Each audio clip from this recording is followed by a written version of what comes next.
প্রণয় বর্মা কালকে একটা আমাদের ওদের মৈত্রী দিবস হিন্দিতে দিবস মানে দিবস, বাংলাদেশের সাথে মৈত্রী দিবস পালন করছে গতবার।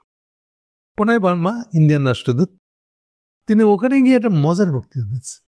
হেডলাইনের দিক থেকে যদি বলি, বক্তৃতাটা হলো এরকম: সমতা ও পারস্পরিক শ্রদ্ধার ভিত্তিতে, কথা খেয়াল করে, সমতা ও পারস্পরিক শ্রদ্ধার ভিত্তিতে বাংলাদেশের সাথে সম্পর্ক চায় ইন্ডিয়া। দাদাগিরি কই গেল বর্মা সাহেব? কি খান দেখুন কথা, হ্যাঁ সমতা, এটা তো আমরা বলা শুরু করছি যে পানির হিসা দেন, মর্যাদা দেন, বাংলাদেশের সমান মর্যাদা দেন, সমতার কথা আনেন।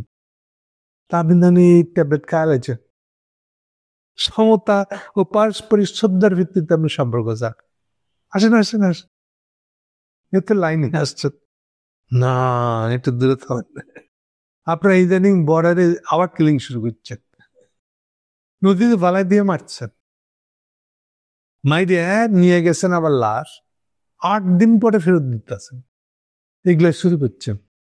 বিশাল বড় ভাই, কত কিছু করতে পারেন, তাই না? সমতা ও পারস্পরিক শ্রদ্ধার ভিত্তিতে সম্পর্ক চান বলবেন, আর বর্ডারে কিলিং শুরু করে দিবেন আবার হাসিনা আমলের মতন। এটা কি আপনারা কত মুরু দলার লোক তা দেখানোর জন্য? মিলল না তো। হ্যাঁ, তা একটা জিনিস মিলছে, এর মানে হলো যে আপনি এখন মারবেন, তার ইচ্ছা ক্ষমতা আসলে এই সম্পর্কটা করে এলাবেন, এরকম। যদি তাই হয়, আপনাকে আগাম একটা কথা বলে দিই, আপনার এই আশা একটা দূর আশা।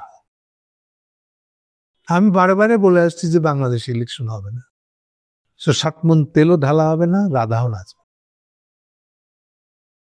ফলে আপনারা যত বেশি স্বপ্ন, খ্বাব, আশা ধরে বসে থাকেন না কেন, বাংলাদেশ ছুটে যাচ্ছে আপনাদের হাত ছেড়ে, এই বাজার ছুটে যাচ্ছে, এই সুবিধা যা কিছু খাইছেন গত 16 বছরে, এসব আপনার হাত থেকে পড়ে যাচ্ছে, অন্য কেউ নিয়ে চলে যাচ্ছে।